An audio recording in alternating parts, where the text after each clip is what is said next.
The pre-flight safety briefing is one of the least notable parts of a flight.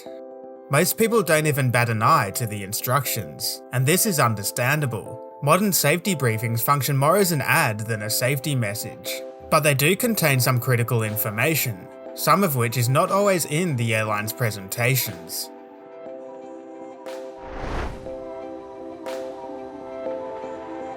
You probably know that a plane is far less likely to crash than a car. What you might not is that even when a plane does crash, you are fairly likely to survive.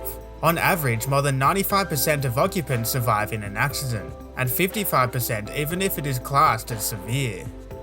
Surviving an air crash is not all based on luck, so let's explain the truth behind the airline safety briefing. If there is one takeaway from this video, it should be around an evacuation. When an evacuation is ordered, the conditions will be far from what you are used to on an airliner, so your decisions will be critical. The safety briefing prompts you to make a plan should an evacuation occur. Count the number of seats between you and your nearest exit. This helps your brain's awareness should you need to escape the plane as quickly as possible. If an evacuation does occur, listen and follow your cabin crew's instructions, as they will get you off the plane most efficiently. But if you don't hear anything, start moving anyway. There have been cases where shock takes hold of passengers so badly that they become immobile in their seats. Statistically, you need to get off the plane within 2 minutes, so above all, leave everything behind or you risk holding up the evacuation. Something else which can delay you is your seatbelt, which you aren't actually that familiar with using, as unbuckling involves lifting a flap rather than pushing a button.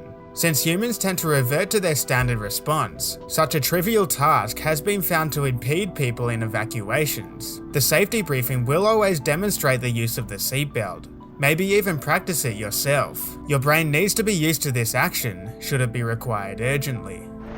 You're also told to always keep your seatbelt firmly fastened, even if the seatbelt sign is off. The primary role of the seatbelt is not to do with crashing. Is to prevent you from being injured by turbulence, which severely injures hundreds of people every year.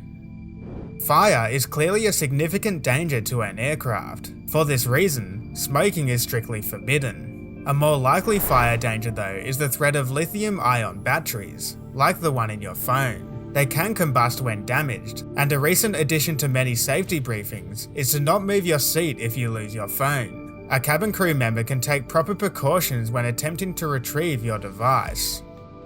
Under your seat, in most cases, is your life jacket. This may be the least likely thing to save your life in an emergency. It is rare that a plane ditches onto water, and when it does, help is usually on hand fairly quickly. In fact, the biggest danger is using the life jacket incorrectly. Never inflate it until you leave the aircraft, as doing so inside a cabin filling with water will trap you inside, as happened when an Ethiopian Airlines plane landed on water in 1996.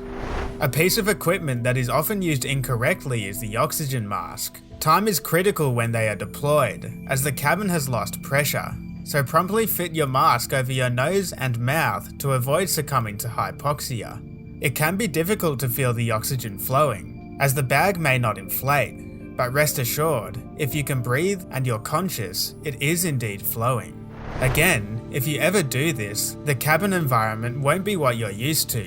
There will be unfamiliar sights and sounds as the plane depressurizes, and it will make an emergency descent to a lower altitude, where you can breathe properly. All of this is to keep you safe. It's exceedingly rare that someone is killed or even injured as a result of a depressurization.